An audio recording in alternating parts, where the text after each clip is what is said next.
welcome to another edition of Talking Fitchburg on this Thursday, December 3rd, 2020. Jeremy Crosby here. Hope you had a wonderful day. Glad you're joining us again for another edition of Talking Fitchburg. We had a jam-packed show for you today, and a very special one, too. Fitchburg Historical Society's own Catherine Schneider is in. She'll be interviewing, for her second time, she'll be interviewing one of the elections inspectors from this past election. Very excited.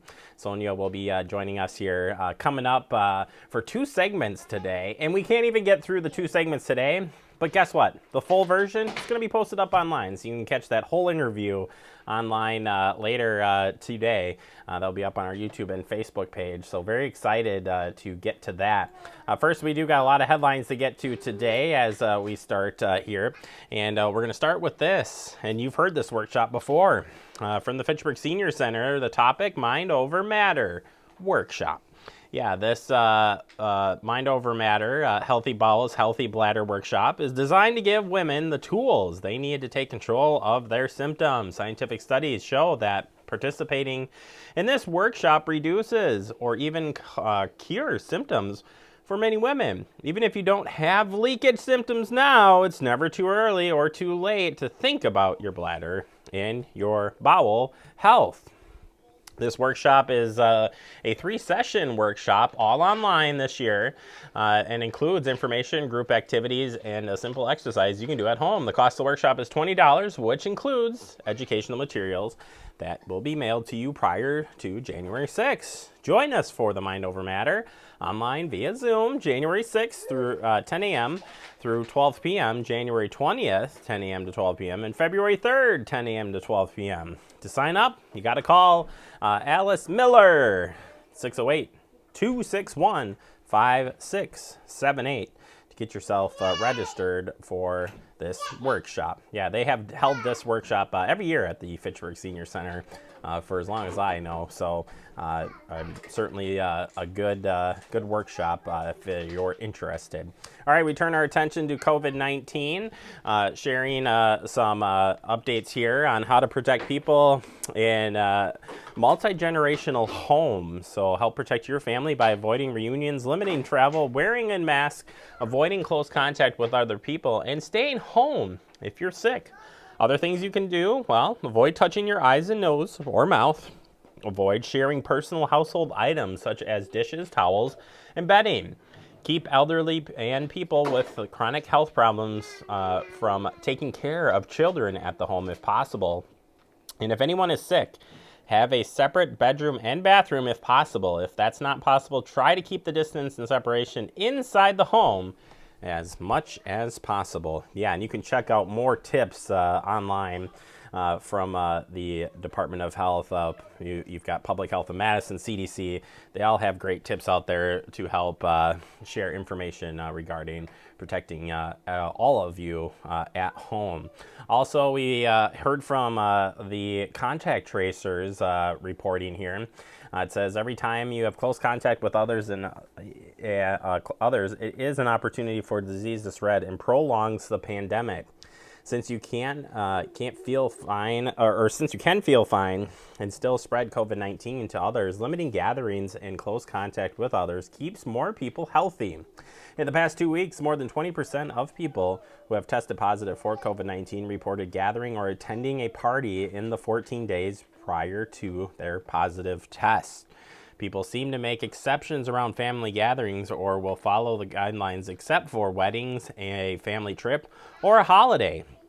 Unfortunately, we often see that these events spread COVID-19. Even when it's hard, don't let your guard down around your family you don't live with. Yeah, very important stuff there. You want to protect everybody, including your loved ones around. All right, switching gears here and talking about medicines that maybe you purchase from online pharmacies. We know there's a lot of online shopping going on, and I saw this and I threw it in our news. We have this newsfeed area where we keep stories, and I wanted to bring this one in from the FDA. Medicines from unsafe online pharmacies may put your health and safety at risk. Yeah, you can learn more about finding safe online pharmacies at the FDA's website. FDA Be Safe is the key word there. Definitely want to check that out. If you are buying a lot of your stuff online, we want to make sure that you keep it safe. All right, moving forward here, also from the FEMA, we're talking fire safety tips as well. Yeah, putting out fires before they even start. Super important. Between 2014 and 18, the U.S. fire departments responded on average of 160 home fires that started with Christmas trees per year. 164 that started with Christmas trees per year. These fires caused an average of 2 deaths, 14 injuries, and 10 million in direct property damage annually. Couple of quick tips here. Half of home decoration fires in December are started by candles. More than 1/3 of home decoration fires are started by candles. That's a lot. And Christmas is the peak day for candle fires. So you got to keep those candles away. Keep them out of contact, at least 12 inches away from anything that burns. Also, a dry tree can be burn very hot and very fast. So make sure you definitely water your trees. It's very, very important stuff. If you haven't done that already or not watering it regularly, you got to check that. I know a lot of people have gotten their trees earlier this year, so we want to make sure that you stay safe on that front. And more than 1 in every 5 Christmas tree fires were caused by heat sources too close to the trees. So something to keep in mind there when you're setting up your tree. Make sure you put that away from the heater vent, away from any heat source that could potentially turn your tree into a fire. Make sure you read the manufacturer instructions of the number of light strands that can be connected, and any heat sources, keep at least 3 feet away from anything that's near a heat source, as heat, again, hot temperatures could start something on fire. And get rid of your tree after Christmas or when it dries out, because again, once it starts burning, it gets hot, and that's something you don't want to have happen here.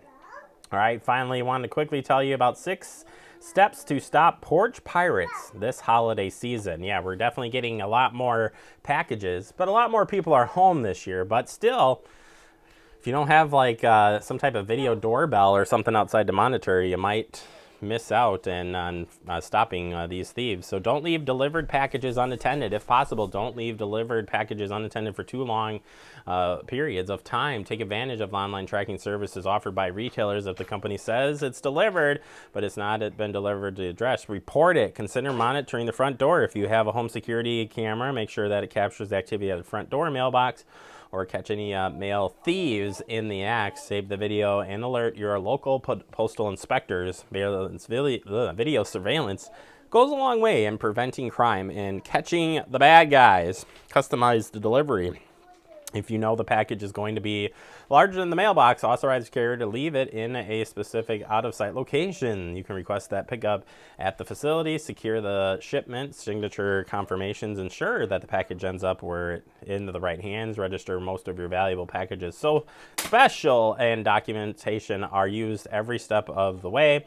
Ship your packages to where you are, not where you aren't.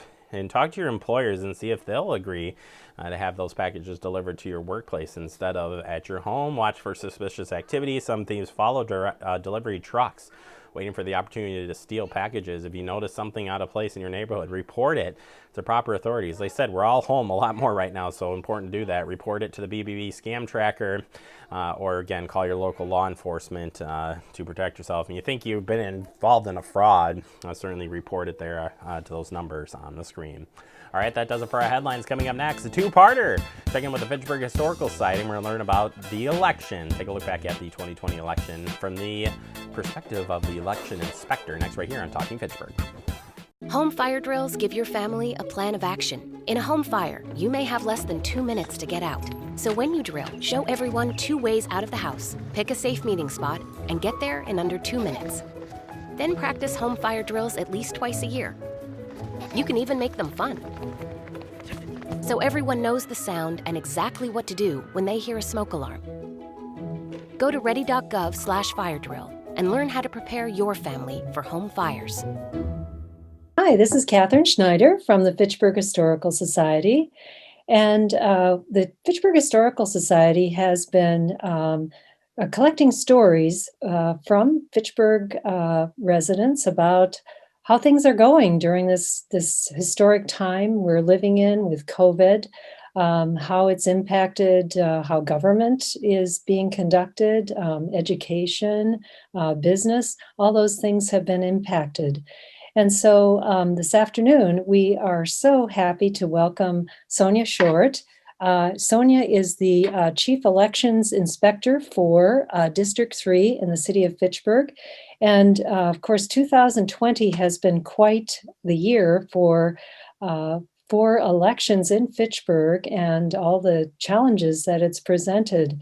So we have Sonia here to inform us on how the elections were conducted and how the pandemic impacted all of that this year for Fitchburg particularly. So Sonia, thank you. Welcome. I'd like to ask, first of all, could you tell us how you got involved helping with elections in Fitchburg, and then what your role was in the elections this year? Okay. The short answer is I was invited.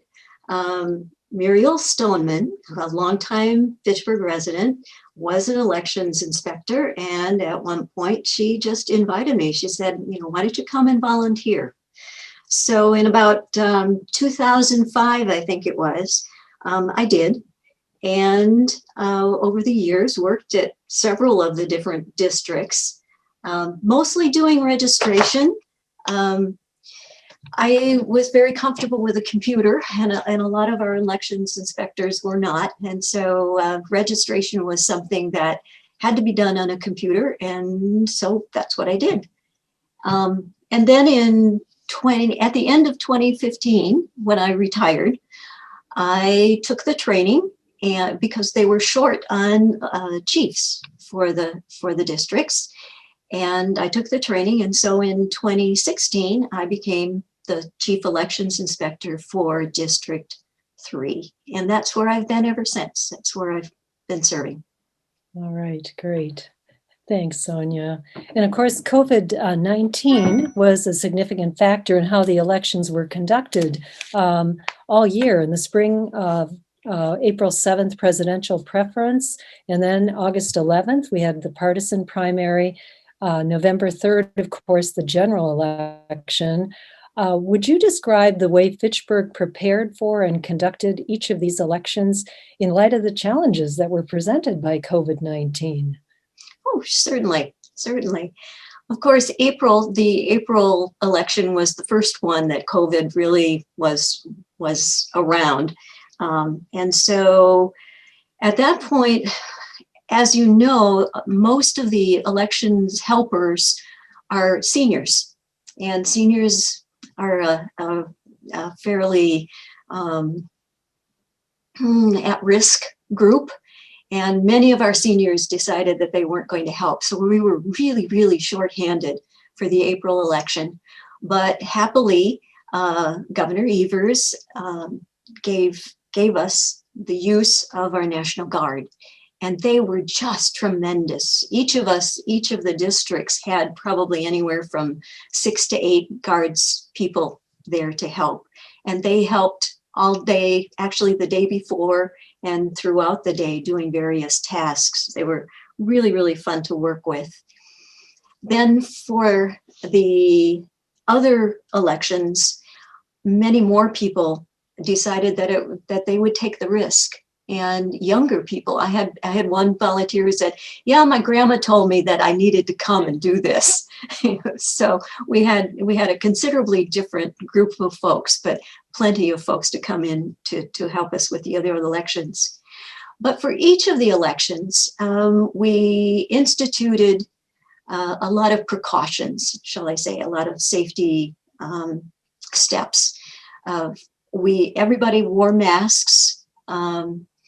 We practiced the social distancing, actually putting X's tape on the floor to make sure that they were spread 6 feet apart. We got sneeze screens, the plexi screens for each of the folks who were working at check-in, at registration, at the ballot tables.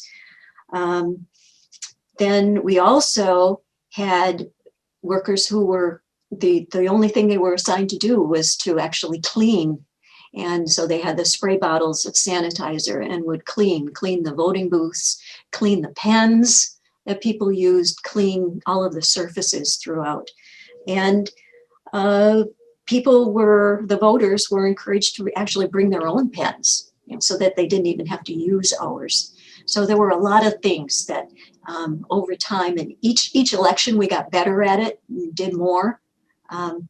But a lot of those precautions that today are pretty commonplace, but back in April that wasn't the case.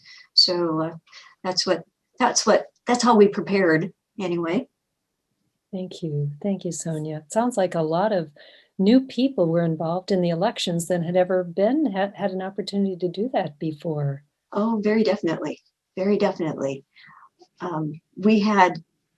In fact, for the November election, in my morning crew, I had 6 people who had never worked before. My afternoon crew, I had 9 people who had never worked before. So, yeah, lots of new folks. Wonderful. The pandemic has done things that we never would have anticipated, I think, in terms of bringing out new election workers to experience what that's like. We're exercising at the Fitchburg Senior Center. We do aerobics, balance, strength training, posture. We want you to stay healthy and strong and exercise. Keep on being fit.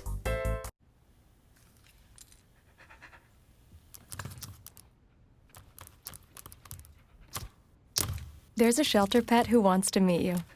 Meet one today. Visit theshelterpetproject.org. Adopt. Honorary Forest Ranger Betty White here, lending a hand to my dear friend Smokey Bear. Because for 75 years, he's only said, only you can prevent wildfires. But there's a lot more to say. Like, if you park your car on tall, dry grass, the hot exhaust pipe can start a wildfire. So keep the animals safe, especially the cute shirtless one. Go to smokeybear.com to learn more about wildfire prevention. Cuando estaba en crianza temporal, nunca sabía cuándo me iba a tener que mudar, así que siempre tenía mi maleta lista. Y un día me adoptaron. Mis nuevos padres me abrieron sus corazones y su hogar. Ellos me cocinan mi desayuno favorito todas las mañanas. Mis padres me llevan a viajes que jamás pensé podría ir. Me dieron un hogar y una mejor excusa para usar esa maleta. Mis padres no son perfectos, pero son perfectos para mí. Some chores you dread. You do them, but that doesn't mean you're happy about it. Then there's registering with the Selective Service. If you're a young man turning 18, the law says you have to register. It'll keep you eligible for college loans, government jobs, and training, and it only takes 2 minutes, which makes it not only your most important chore, but the easiest. When you turn 18, register at sss.gov or the local post office. 1 in 3 adults has prediabetes. Take the risk test at doihaveprediabetes.org. Well, there was, of course, concern for the voter safety generated a significant increase in requests for absentee ballots, particularly for the November 3rd presidential general election. How was this handled in Fitchburg? And then how were you involved, Sonia? Okay. Yeah, it really did. Early on, people were requesting absentee ballots. And as you know, there are rules about everything. And definitely there are rules, laws about how we handle the absentee ballots. And there's a certain window of time that the clerks have to actually get the ballots out and mailed. They have to get them out in time for the overseas voters, those folks in the military, who of course still want to vote here, for their elections. And this year it was especially a short window, just a few days that we had to get the ballots out because the Supreme Court had to weigh in on who exactly was going to be on the ballot. There was some controversy there. And so in fact, it would have been impossible for the city employees to get these out on their own. So they enlisted the help of all of us chiefs.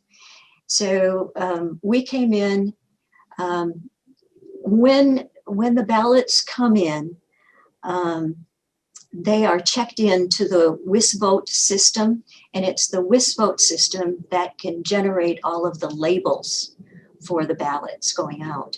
And so we were putting labels on both the mailing envelope as well as the return envelope. We were preparing the ballots. They all have to be stamped with absentee. They all have to be stamped with the proper wards. We have to make sure that we get the right ones to the right people. Just in my district alone, we had 4 different ballots for November. And it's all based on which ward they're in district and which school district they are a part of. So we have a lot of ballots, and there's a lot to put together.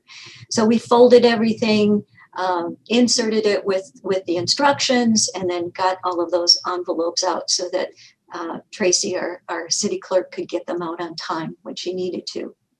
So yeah, it was a lot of work to get those out.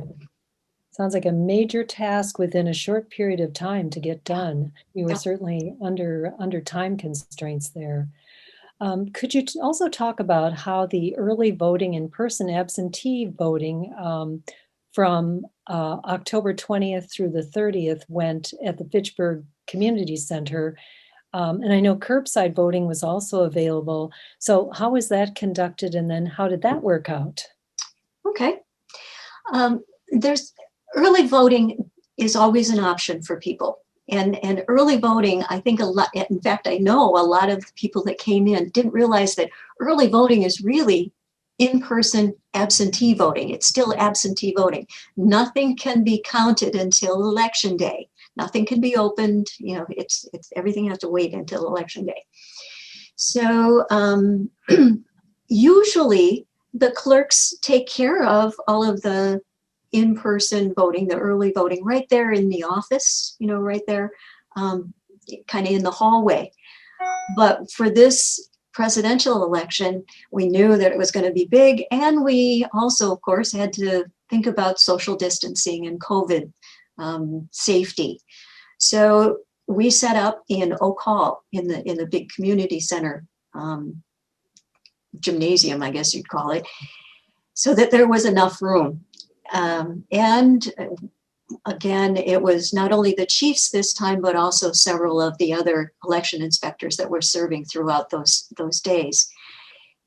Tremendously successful. The first day alone, we had over 500 people that came in. We had a line when we arrived, to do our jobs.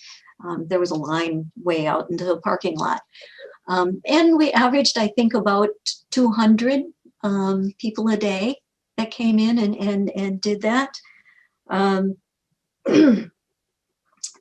Curbside voting has always been an option for people too, but generally it's considered for those people who are physically unable to come into the polling location. And this time though, we were using it and encouraging people, anyone who had active COVID, to use that option instead of coming in and exposing all kinds of people to it. So we were also, by the November election, had smartened up about it and had people call us ahead of time so we knew what time they were coming so that we could prepare. And not only wearing masks, but then putting on a face guard, preparing the materials to take out to the people. The people would show us their ID through the car window so we could take down the information. We'd write that on a log sheet. And instead of, usually you take their ID and you go into the polling location, and that's how you get the ballot and all of that. but this time we write down the information that we needed so that we didn't have to touch their IDs. Went in, got the ballot, got the envelope, brought it back out to them, put it on a clipboard. They used their own pens. We kind of slid it through a car window very carefully. They filled it all out. We watched them do it. We had them fold up the ballot, put it into the envelope, had them sign it, and then put it back on the clipboard. They gave us the clipboard. And by the way, we also wore gloves so that we weren't actually touching it. And then took all of that back in and sprayed the heck out of it. We sprayed even the paper, and we'd let that paper sit until it dried. And then we could sign it as witnesses and put it in with the rest of the ballots. But we didn't want to contaminate, the rest of the ballots with the ones that were there. We weren't quite that sophisticated back in April. And in fact, I kind of got freaked out a little bit when one of my curbside voters, with her window down, no mask on, said, "Oh yeah, I'm positive." And I was like, "Oh goodness, yeah, right." Mm-hmm. But happily, I didn't get it. So all turned out well. Amazing how you were able to adapt to let all the voters who came, even with COVID, were able to vote. That's quite a remarkable story. Maria, so how's work? It was fourth period biology. Our students just weren't getting how easily viruses spread. So Miss Bell and I had them role play a zombie virus outbreak. By the time they had all learned the lesson, all the living were dead. Hey, how's your job going? That big sales meeting I planned? Next year, I might get to go. Cool.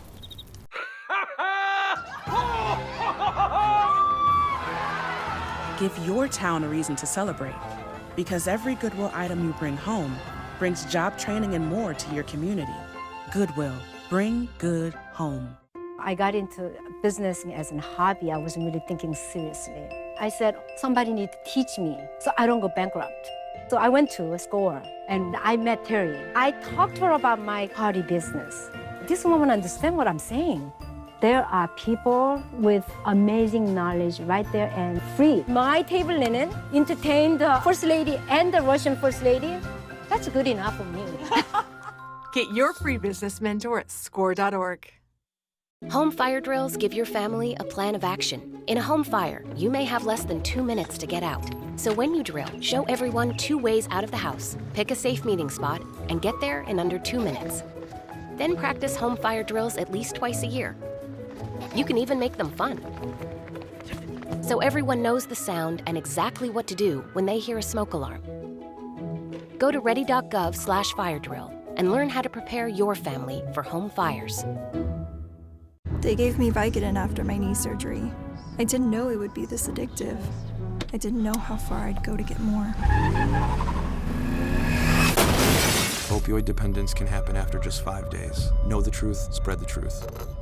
Welcome back into Talking Fitchburg. Wrapping up the show for today, I want to thank Catherine from the Fitchburg Historical Society and Sonia for joining us today and sharing her experiences. That full interview is posted up online at our Facebook and YouTube page. Guess what? Right there. That's what's on the screen right now. You can see it. And make sure you stay connected with us all day long at Fact TV, Apple TV and Roku, cable TV, and of course always online at fitchburgwi.gov. Have a great day, everybody. We'll see you back here tomorrow.